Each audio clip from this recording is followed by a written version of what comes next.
Langsung di putaran kedua barengan Adit dan juga Sheryl. Baru aja ada Feel My Rhythm dari Red Velvet. Si Adis Red Velvet cakep banget ya. Yo ilah, lu kayak dia lah share. Ah, Kayak si Red Velvet personilnya. tapi ada nggak garansi kalau misalnya cakep Hah? gitu ya, udah cantik banget, cakep banget, kayak Ya. have a perfect life Mm-mm. gitu.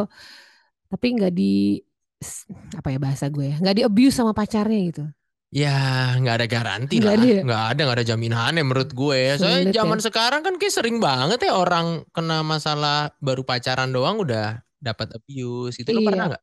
Kalau kan kemarin tuh yang kasus KDRT terakhir yang heboh ya, Iya. apa namanya si Pilar itu, Pilar. iya kan? Rezeki Pilar. Heeh, Mm. Rezeki Pilar.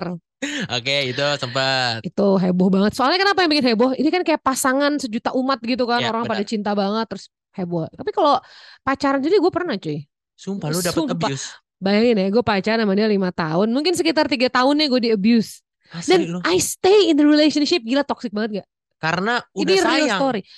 Nggak tahu antara batas sayang dan gue nggak ngerti apa udah blur. Ya ampun. Tapi nggak ada laporan kayak ke pihak berwajib gitu-gitu nggak? Nah, itu nggak ada gitu. Oke. Karena pada akhirnya kan ketika gue bukan orang yang toksik, bukan orang yang kasar, ketika Ah, ah. dikasarin, gue jadi kasar. Gue jadi ikut juga dia mukul, gue jadi mukul. Padahal gue bukan orang yang suka mukul orang. Tapi pacar lu yang waktu itu UFC, atlet nggak bukan? Aduh, WWF. Siapa tahu Kok atlet. WWF? Kok WWF sih gimana sih? WWF. Bukan, Eh apa bukan. sih W? WWE. WWE, gue jadi mikir Kok juga. WWF emang dia animal? Emang dia animal? Nah, emang memungkinkan banget teman motion gitu. Jangan sampai lo ada di Amit-amit. posisi lo dapat abuse dari pasangan lo atau lo yang ngelakuin abuse Betul, gitu jangan sampai ya ya. teman motion karena banyak kasusnya. Karena menurut Komisioner Kompas Perempuan, kasus kekerasan dalam pacaran itu ada di peringkat ketiga setelah kasus kekerasan dalam rumah tangga sama kekerasan seksual. Jadi Ya hati-hati. Allah. Lo kalau milih pasangan salah-salah lo bisa ngalamin kekerasan kayak gue teman motion. This is the real thing gitu ya. Aduh, Atau jangan bahkan jangan nanti jangan sampai. lo bilang kayak udah nggak apa-apa pas lagi pacaran dia tuh kayaknya bentar bakal berubah. Nggak tahu dia terusin pas nikah. Tahu, makanya itu makin bahaya lagi ya Nah, kan. Makanya nih kita pengen belajar barengan sama Kak Arnold Lukito, MC, psikolog, licensed clinical psychologist dan managing partner Tabula. Udah kehubung sama Kak Arnold. Halo Kak. halo, Halo Kak Adit, halo Kak Sheryl. halo, waduh apa Yes. kabar Kak? Bahagia. Bahagia, Bahagia. mantap. Wah, ada klakson tuh. Halo, klakson. Aduh, Nggak Gak apa-apa, apa-apa Arnold. Kak Gak apa-apa. Arnold. Kita hari ini ngobrol-ngobrol seputar kekerasan dalam hubungan Pacaran pacaran ya, gitu ya. pacaran Tapi ya. supaya teman motion di sini juga dapat gambaran yang lebih luas, yang termasuk dalam kategori kekerasan dalam pacaran tuh kayak gimana sih Kak Arnold? Boleh di-share nggak? oke, thank you Kak Adit. Ya, ini buat teman-teman gini ya. Seringkali kita menganggap kekerasan itu cuma yang fisik gitu kan. Kalau udah Ya. sampai ada maaf ya dipukul, gitu kan, dicekek itu baru kekerasan. Gitu kan. Malah kemarin kan sampai ada ini ada kan di berita bilangnya, wah itu kekerasan itu bumbu dalam hubungan kan gitu. Ah, Jadi benar. ini mungkin buat Kenapa?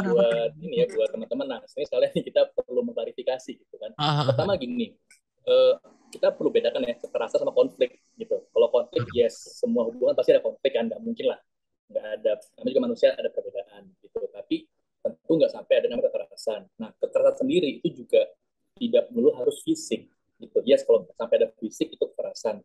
Tapi selain fisik yang kadang orang tidak banyak tahu itu adalah ada juga kekerasan verbal, gitu, verbal abuse. Ya misalnya dimaki-maki, gitu ya, dikata-katain, gitu kan. Yes. Itu juga sebuah kekerasan. Terus ada juga namanya kekerasan emosional, gitu. Jadi mungkin tidak ada tidak sampai fisik, tetapi bisa mengancam nanti aku tinggalin. Kalau kamu nggak mau ikut itu, kalau kamu nggak nurut, nanti kita putus misalnya. Itu kan sudah bentuk kekerasan juga. Benar. Ada bentuk manipulasi di sana. Hmm. Dan ini yang juga mungkin jarang orang tahu, ada juga namanya kekerasan finansial atau abuse lah, financial abuse. Ya, ya. Oke. Jadi yang di abuse itu adalah sebenarnya powernya, gitu kan. Dalam hal itu karena mungkin pasangannya ada salah satu yang tidak bekerja mungkin ya, atau mungkin secara finansial disupport oleh yang satu gitu. Biasanya laki-laki ya, karena laki-laki yang mencari uang, terus perempuan jadi dianggap udah kamu harus nurut apapun. Karena kalau nggak nurut, ya udah nggak dikasih uang misalnya. Iya. Oh. Jadi itu semua bentuknya adalah bentuk-bentuk abuse ya. Jadi mungkin simpelnya abuse atau kekerasan itu adalah segala bentuk tindakan yang bisa berdampak buruk pada kita bilang kesejahteraan. Baik. Oke. Kesejahteraan atau well-being individu dalam pasangannya, dalam hubungan kayak gitu. Jadi bukan berarti memang fisik aja, bisa dari finansial, bisa dari Iya. kata-kata, bisa cuma sekedar kayak gini mungkin kayak kamu jelek banget sih pakai baju itu, ya aku malu banget kayak gitu, dan itu dilakukan berulang-ulang, jadi bikin kita nggak pede, bisa aja kayak gitu ya kayak, itu juga termasuk gak sih? Betul. Jadi tadi kuncinya adalah apakah ada berdampak buruk sama well-being-nya dia. Karena gini, mungkin ada beberapa pasangan yang cenderung suka ledek-ledekan misalnya gitu kan, teasing gitu kan. Yeah. Gitu. Karena gini, ya sorry ya gitu. Mungkin kalau fisikal ada juga mungkin kalau dalam dia mungkin suami istri ya kan ada yang memang let's say dalam hubungan suami istri gitu kan, dalam hubungan seksual misalnya ada yang cenderung punya kesenangan dengan fisiknya agak bisa ada jambak misalnya gitu kan. Yeah. Tapi itu kan konsensual gitu kan. Jadi Yeah. kedua pihak itu memang sama-sama sepakat gitu. Jadi kunci adalah apakah satu ada konsen di sana, jadi memang kedua belah pihak agree sama apakah itu mengganggu atau tidak sama well-being-nya dia. Kalau itu sampai berdampak buruk, nah itu berarti sudah tanda-tanda adanya kekerasan atau abuse. Oke, berarti itu emang 2 poin penting tuh ya teman Motion, tadi ngomongin soal well-being sama konsen juga. Nah, ini dia nih yang mau jadi bisa dibilang pertanyaan selanjutnya untuk Kak Arnold.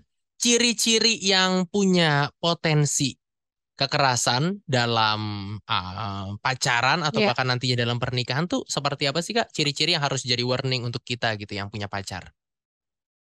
Oke, biasanya yang jadi tanda ya, ini kalau juga dari praktek atau dari teorinya gitu, bisa adalah adanya hubungan yang kita bilang codependent gitu. Jadi codependent maksudnya salah satu pihak itu lebih bergantung. Jadi misalnya contoh Kak Adita sama Kak Sheryl ya misalnya gitu. Yeah.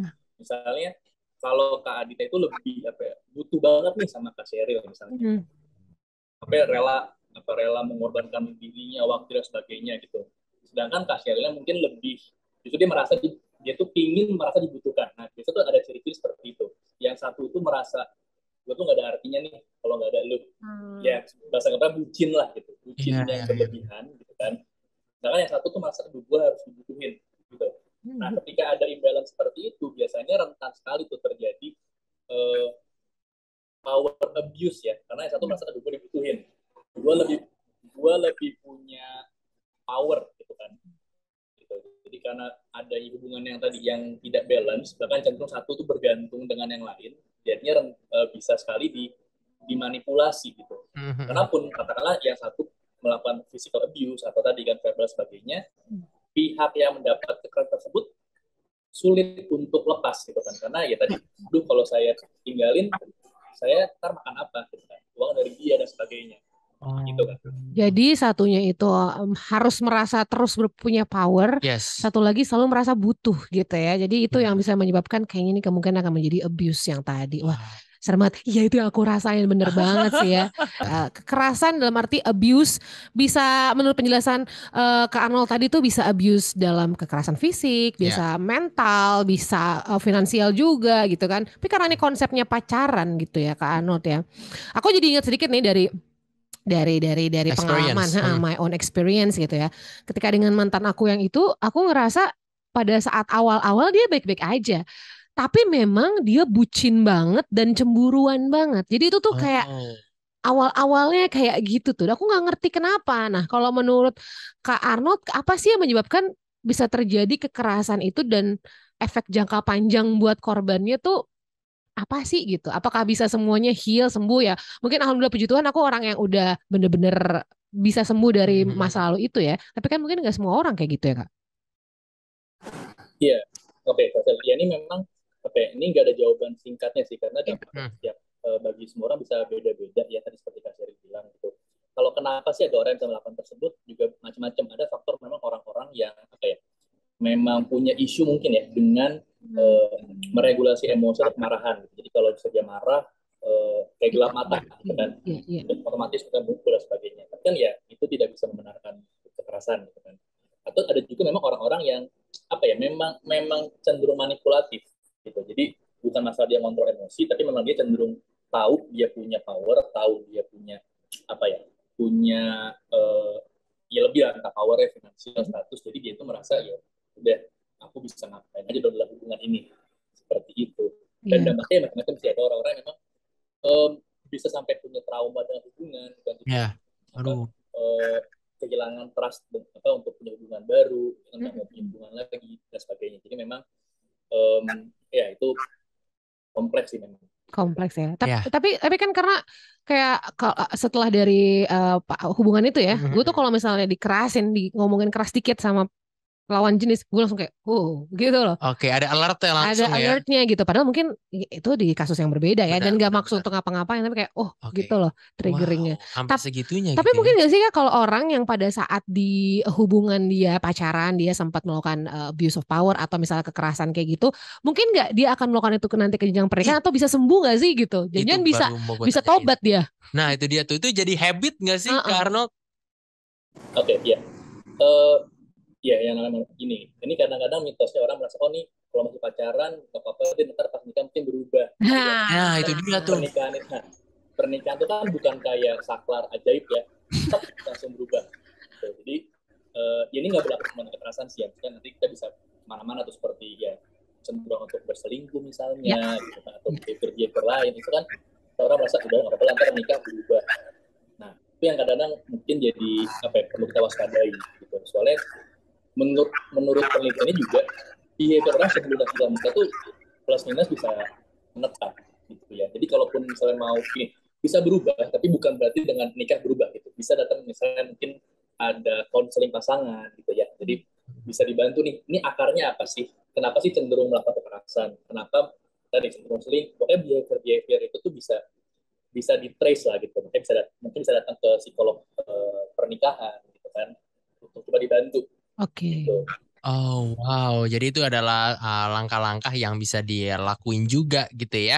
Tapi kalau tadi refer ke obrolan selanjutnya ngomongin ciri-ciri sudah terjawab barengan sama Kak Arnold teman Motion. Sekarang kalau kita bahas soal red flag karena Kak Arnold pakai baju warna merah. Cialah. Keren ya, padahal nggak ada hubungannya Gak ada gitu. hubungannya Tapi ya. ada nggak sih mungkin red flag atau warning alert yang bisa dijadiin guidance untuk teman Motion. Oke, ini pasangan gue udah mulai mengarah ke kekerasan bukan Mm-mm. konflik nih. Itu Mm-mm. gimana tuh Kak Arnold? Oke, tadi mungkin pertama bisa dengan tadi ya mengenali ini hubungannya sehat apa enggak, dalam arti apakah codependent atau enggak. Gitu. Mm-mm. Apakah aku tuh bergantung banget sama dia sampai nggak bisa lepas atau sebaliknya. Gitu. Itu yang pertama. Kemudian yang kedua, um, ini mungkin ada beberapa red flag, nggak hanya untuk kekerasan, sebenarnya untuk in general apa ya, hubungan yang kurang sehat ya, atau kalau istilah sekarang toxic gitu kan. Ya. Itu saya mungkin ada acuannya, kita bilang ada 4 sih. Kita bilang 4 apa ya, 4 red flag-nya tuh. Nah, yang pertama itu adalah kecenderungan perilaku dalam hubungan itu mengkritik.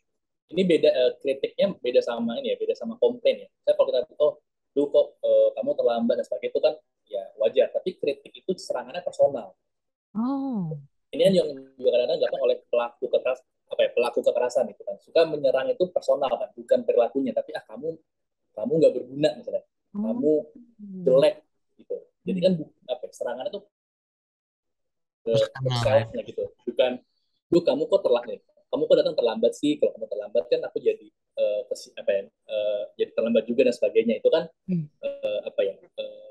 bukan menyerang Perilaku. orangnya kan. Gitu.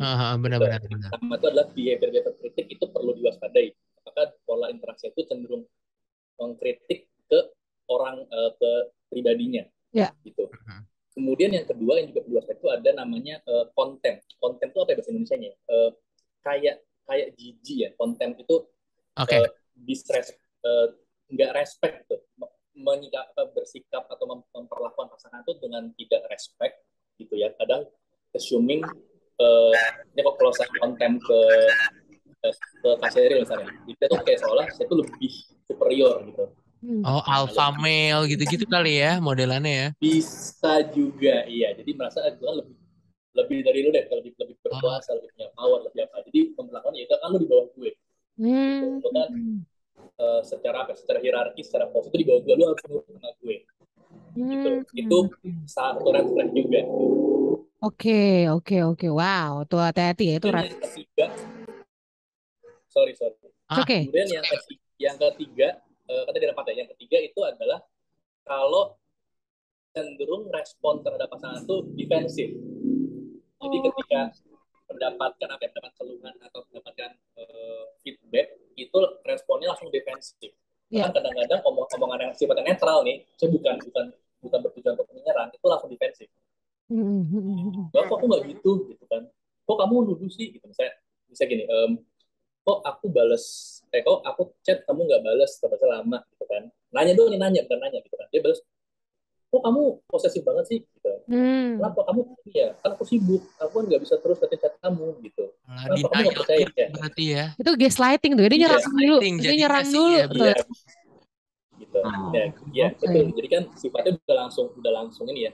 Kalau mungkin cuma nanya, kok aku tadi chat nggak dibalas, langsung defensif dan bahkan bisa nyerang balik gitu. Iya. Sama yang keempat tuh adalah kita bilang stonewalling. Stonewalling kayak bikin tembok batu gitu. Jadi kita nyuekin gitu. Jadi apapun yang dilakukan udah kita abaikan.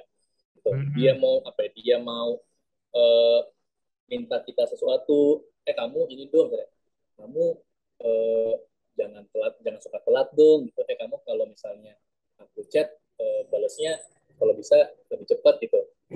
Oh iya, tapi diabaikan gitu. Nggak ada upaya untuk meng-acknowledge. Jadi ya perasaan pasangannya diabaikan. Oke, wow, ternyata bisa dibilang memang banyak ya red flag yang harus kamu tahu. Tapi nih untuk kita wrap up obrolan ini ke Arnold, mungkin secara singkat aja, apa yang harus dilakuin sih sama teman motion yang punya pacar atau di satu sisi teman motion yang baru ngegebet orang supaya nggak terjadi kayak gini, secara singkat aja Kak Arnold, ada nggak? Plus juga kalau mau keluar dari hubungan toksik gimana caranya Kak? Please help gitu kan.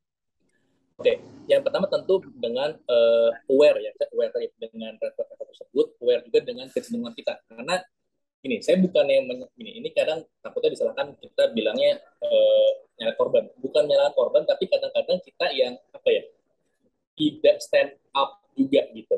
Dalam artian kenal dulu red flag-nya, kenal kalau hubungan itu tidak codependent, apakah saya terlalu bergantung sama dia. Iya. Kemudian untuk bisa keluar, untuk keluarnya memang kadang-kadang sulit ya. Jadi ini saya bukan yang mau menggampangkan, cuman memang karena kita perlu belajar untuk bisa stand up buat kita sendiri, dan yang kedua kalau bisa mencari pertolongan. Karena seringkali yang buat orang susah keluar dari hubungan toksik atau hubungan yang abusif gitu. Yang mungkin Kak Sheryl dulu juga alami adalah merasa kalau keluar itu terus gue nggak bisa ngapa-ngapain. Terus kalau gue keluar gue akan terus siapa yang mau sama gue gitu kan, atau kan dia segalanya buat gue gitu. Jadi perlu mencari pertolongan, dan tadi jangan takut datang ke profesional gitu. Kalau hubungannya masih bisa di repair dan masih bisa datang berdua pasangan ke psikolog gitu ya, would be great gitu. Tapi kalau memang ternyata sudah tidak di repair, mungkin kita perlu tadi mencari pertolongan gimana biar bisa keluar dari hubungannya.